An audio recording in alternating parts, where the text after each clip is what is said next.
सच कहूं तो रात के करीब 1:30 बजे जब मैं इस सोर्स मटेरियल को पढ़ रहा था तो एक ऐसी अजीब सी बेचैनी महसूस हुई कि मुझे सच में एक पल के लिए ब्रेक लेना पड़ा।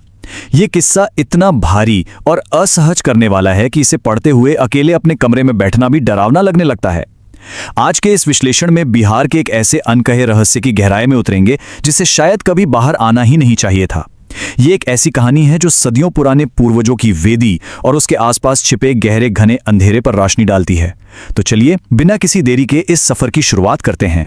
सोर्स मटेरियल की शुरुआत ही एक बेहद बेचैन करने वाले राज से होती है, एक ऐसा राज जो पूर्वजों की उस वेदी पर दफन था।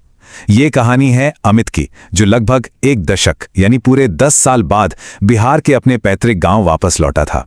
शहर की भीड़-भाड़ से बिल्कुल दूर वो एक बड़े से पारिवारिक पूजा के लिए अपने पुराने विशाल ईंटों वाले घर में पहुंचा। ये वही घर था जिसके आंगन में दोपहर को भी धूप बस नाम की ही आती थी। शाम के करीब 7:45 का वक्त था। दरवाजे पर पहुंचते ही हवा में एक पुरानी धूल और अगरबत्ती की वो जानी पहचानी महक थी।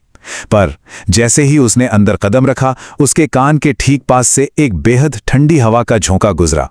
और दोस्तों, ये तो सिर्फ शुरुआत थी।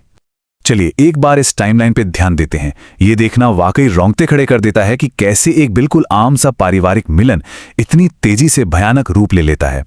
7:45 अमित के आते ही वो ठंडी हवा का झोंका आया। ठीक आधे घंटे बाद यानी 7:15 जब उसकी मां अकेले बैठी थी, उन्हें छत की सीढ़ियों पर किसी के बेहद भारी कदमों की आवाज सुनाई दी। और कहानी ने पूरी तरह से मोड़ तब लिया जब अगली शाम बाथरूम के ग्रिल से कुछ ऐसा दिखा जिसने उनके होश ही उड़ा दिए।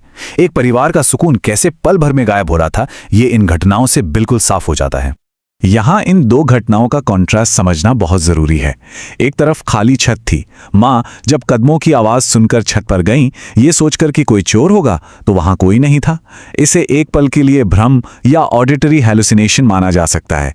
लेकिन दूसरी तरफ का मंजर तो पूरी तरह से अलग और खौफनाक था। अगली शाम वही मां ग्रिल के बाहर एक नौजवान को देखती हैं। उसका गला अजीब ढंग से टेढ़ा था और वो एक बेहद सुन कर देने वाली खाली नजरों से उन्हें घूर रहा था। अब ये कोई आवाज का भ्रम नहीं था, ये बिल्कुल प्रत्यक्ष रूप से सामने खड़ी एक आकृति थी। एक साफ इशारा कि उस घर की चारदीवारी में कुछ तो बहुत अस्वाभाविक मौजूद है। अब आते हैं इस कहानी के पहले मुख्य बिंदु पर, द ऑल्टर पोजेशन, यानी पूर्वजों की वेदी पर कब्जा। ये सबसे भयानक घटना तब घटी जब मुख्य पूजा उस पूर्वजों की वेदी पर चल रही थी। जो चीजें अभी तक छत पर कदमों की आवाज या ग्रिल के पीछे दिखने वाले किसी अजीब चेहरे तक सीमित थीं, उन्होंने अचानक एक बेहद वायलेंट मोड़ ले लिया। अमित की छोटी बहन वेदी के ठीक सामने बेहोश होकर गिरी और जब वो वापस उठी तो उसमें एक भयानक शारीरिक बदलाव आ चुका था। एक बिल्कुल आम सी लड़की की आंखें फटी की फटी रह गईं, उनमें एक चीखता हुआ डर था। उसके अंदर अचानक से ऐसी असाधारण ताकत आ गई थी कि वो अपने से दुगने वजन वाले मर्दों को भी हवा में फेंक रही थी। सोर्स मटेरियल में लिखा है कि वो एक ऐसी पुरानी क्षेत्रीय भाषा में बोलने लगी जो अमित ने सालों से नहीं सुनी थी। और हद तो तब हो गई जब उसने अजीब सा जेली जैसा पदार्थ उल्टी में निकालना शुरू किया। ये पूरी तरह से इस बात का सबूत था कि वो अनजान शक्ति अब उसके शरीर पर मुकम्मल कब्जा जमा चुकी है। उस लड़की के अंदर बैठी उस शक्ति ने बिल्कुल चीखते हुए एक धमकी दी, तुम में से कोई भी यहां से जिंदा नहीं जाएगा। सोचिए उस परिवार पर उस वक्त क्या बीती होगी जब उन्होंने अपने ही सदस्य के मुंह से ऐसी अजीब आवाज और ऐसी खौफनाक धमकी सुनी। उन्हें समझ आ गया था कि यह कोई मामूली बीमारी या दौरा नहीं है। डर का आलम यह था कि उस रात किसी ने पलके तक नहीं झपकाए।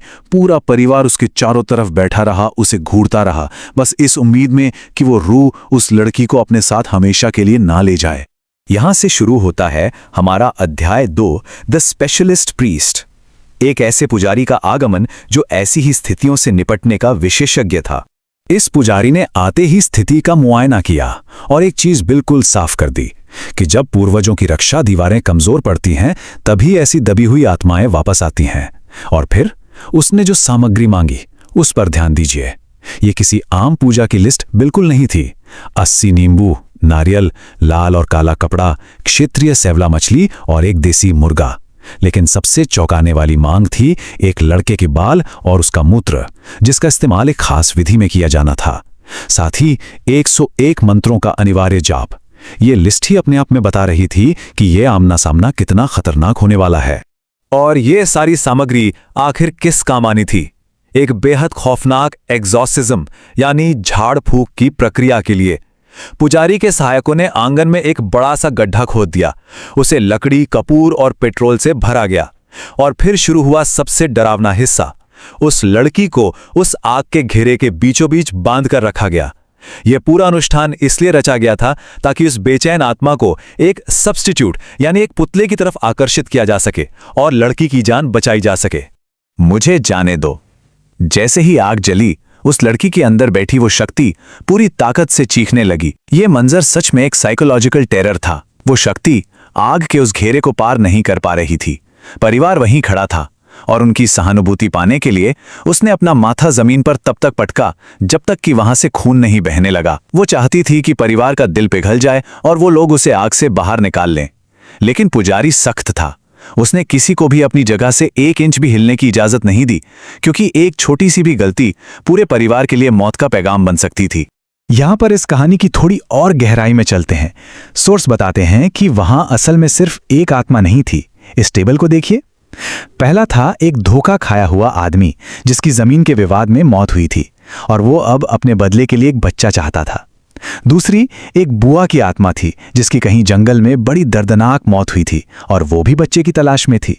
और तीसरा एक आंख वाला आदमी था जो हमेशा अंधेरे में छिपकर बुरी नजर रखता था। ये आत्माएं बताती हैं कि उस पुराने विशाल घर की नींव में कितना गहरा इतिहास और कितनी पीड़ा दफन थी। तो इस स्थिति से निपटने के लिए पुजारी ने जो किया उसे द डॉल ट्रिक या पुतला चाल कह सकते हैं। आत्मा को चकमा देने के लिए पुजारी ने एक बच्चे के आकार का पुतला लिया, उसे अमित की एक पुरानी शर्ट पहनाई और उस पर परिवार की महक लाने के लिए खून और मूत्र की कुछ बूंदें गिरा दी। ये एक ऐसी विधि थी जिससे उस भटकती आत्मा को पूरी तरह से ये यकीन दिलाया जा सके कि ये पुतला ही उस परिवार का असली अंश है। और फिर आता है रात के ठीक 3 बजे का वो वक्त। उस पुतले को देखकर वो आत्मा पूरी तरह से धोखा खा चुकी थी।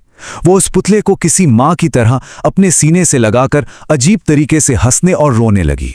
और ठीक उसी वक्त एक झटके से वो लड़की अचानक हवा में लगभग 5 फुट ऊपर उठ गई। ये वो आखिरी रोंगटे खड़े कर देने वाला क्लाइमैक्स था जब वो आत्मा उस लड़की के शरीर को छोड़कर उस पुतले को अपने साथ चिपकाकर उस आंगन के अंधेरे में हमेशा के लिए गायब हो गई।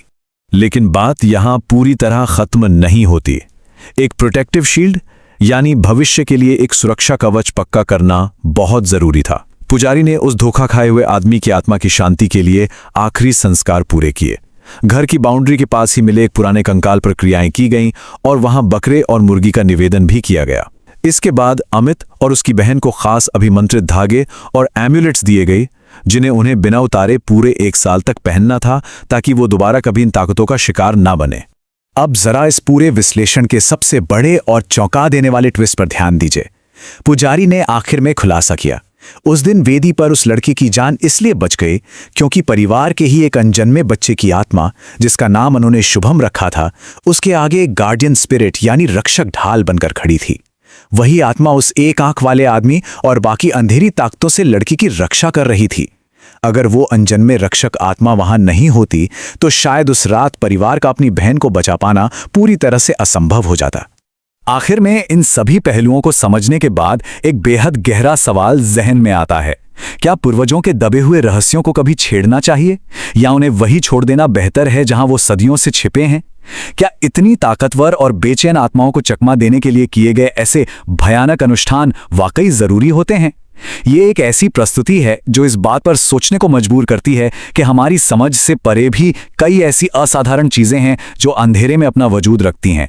इसका जवाब मिलना शायद कभी आसान ना हो, लेकिन इसने इस रहस्यमयी पहलू को देखने का एक नया नजरिया जरूर दिया है। आज के सफर में जुड़े रहने के लिए बहुत बहुत धन्यवाद।